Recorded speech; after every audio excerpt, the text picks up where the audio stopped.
Today, we are diving deep into the never-ending feud between the Great American Family and the Hallmark Channel. But before getting into the details, let's take a look at where it all started. George Zaralidis, the VP of Network Programming for Hallmark, spilled the tea in 2020. He said diversity and inclusion were their jam, and hinted at some LGBTQ storylines in the pipeline. Nice, right? But then, the plot twist that we did not see coming, the CEO Bill Abbott hit the exit door. Why? Well, he didn't agree with Hallmark's new direction, so he did what any rebel would do, joined forces with the competition, GAC Media, aka Great American Media. But here's what he's had to say about his former company. Be blessed with the opportunity to run the organization and at Crown Media, which is the entertainment division of Hallmark.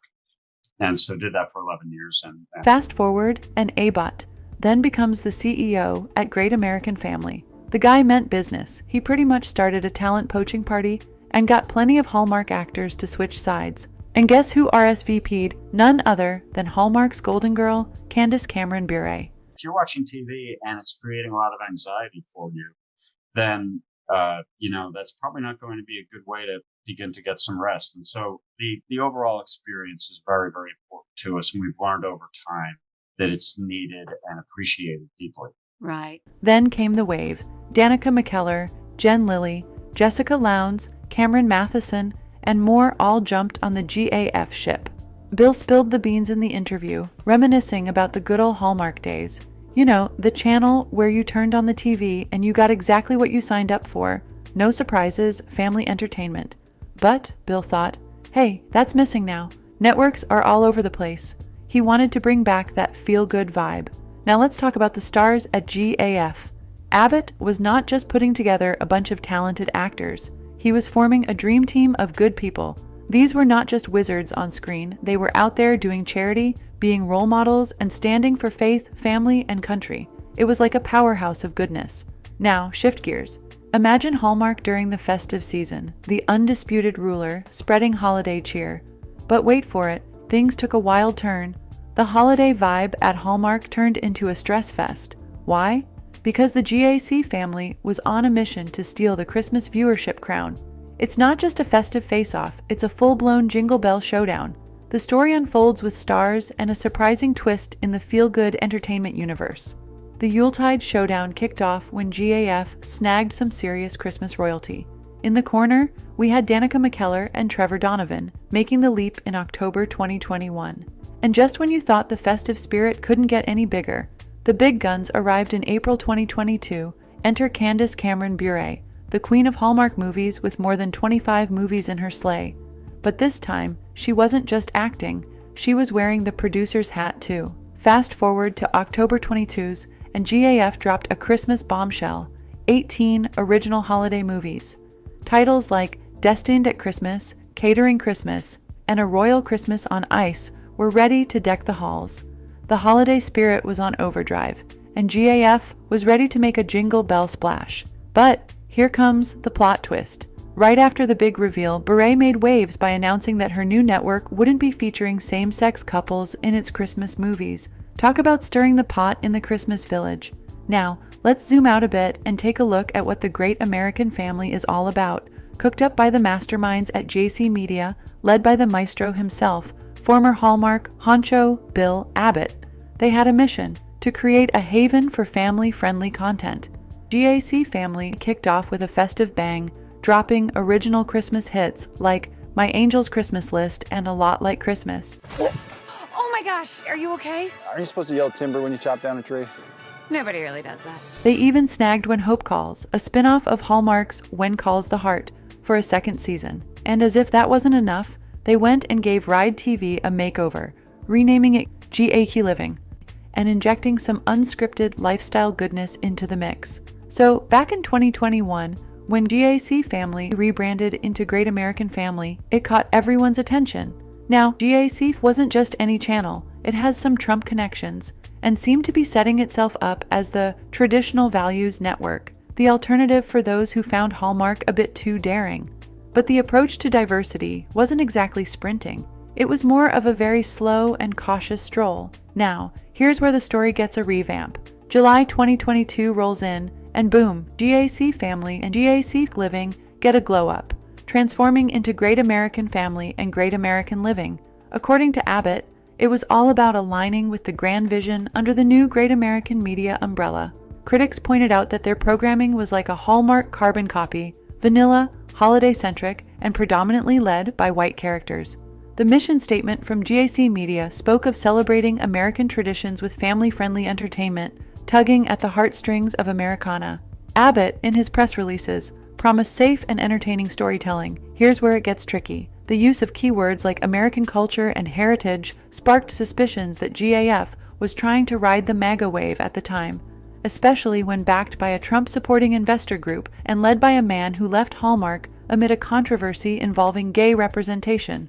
But hold the remote. No evidence yet that GAF was going full-on MAGA, unlike news networks such as Newsmax or OAN. In fact, their content seemed more like a Hallmark doppelganger, with former Hallmark actors on their payroll. The real plot twist, Abbott was recreating the Hallmark magic at the exact moment Hallmark was gearing up for a diversity evolution. Wanya Lucas, a black woman, took the CEO throne at Hallmark, signifying a loud push towards inclusivity. The once untouched snow globe of Hallmark's magic was witnessing a star-studded exodus, leaving fans wide-eyed and wondering, what's happened to the magic? And then this Hallmark actress dropped a bombshell you won't believe. Picture this. Hillary Burton, a familiar face in the Hallmark tapestry for 6 years, decided to exit stage left in 2019. The reason? A clash over the casting, with Burton advocating for an array of characters that reflect the true diversity of the audience. The backstage drama unfolded on Twitter, where Burton revealed Hallmark's stark ultimatum of take it or leave it, when faced with her plea for LGBTQ representation and a more inclusive cast.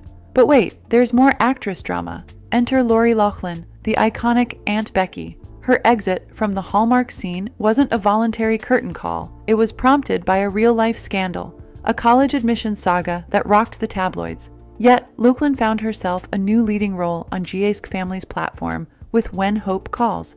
It seems every scandal in Hallmark has its silver lining on GAC's stage.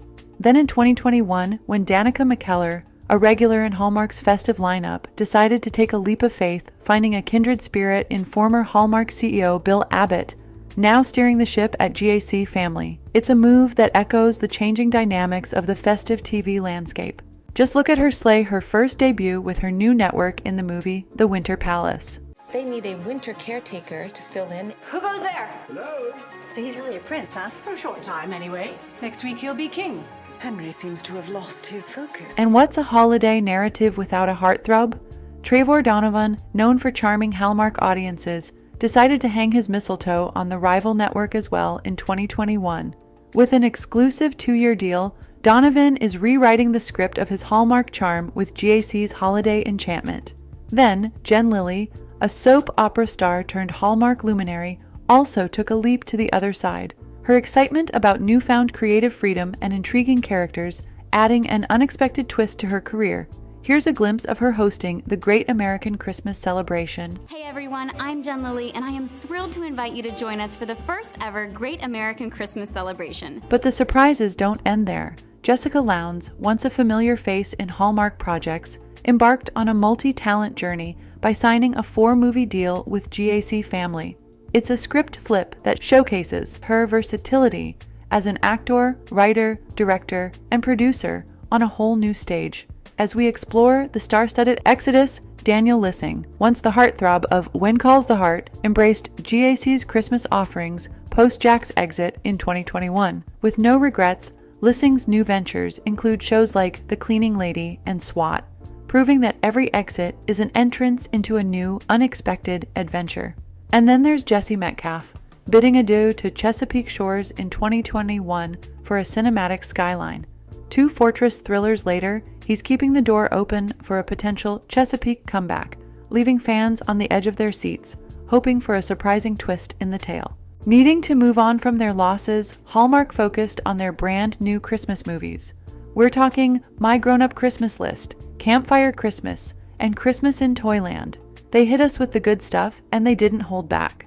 Hallmark amped up their Christmas in July, and we were there for it.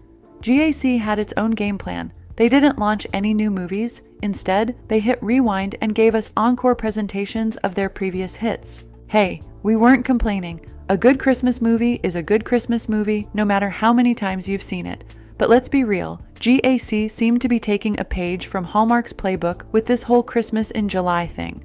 And speaking of playbook, Jen Lilly, the Hallmark escapee, took the stage as the host for GAT's festive fiesta. It was like she was the referee in this epic feel-good network rivalry. But hold on, there was a plot twist.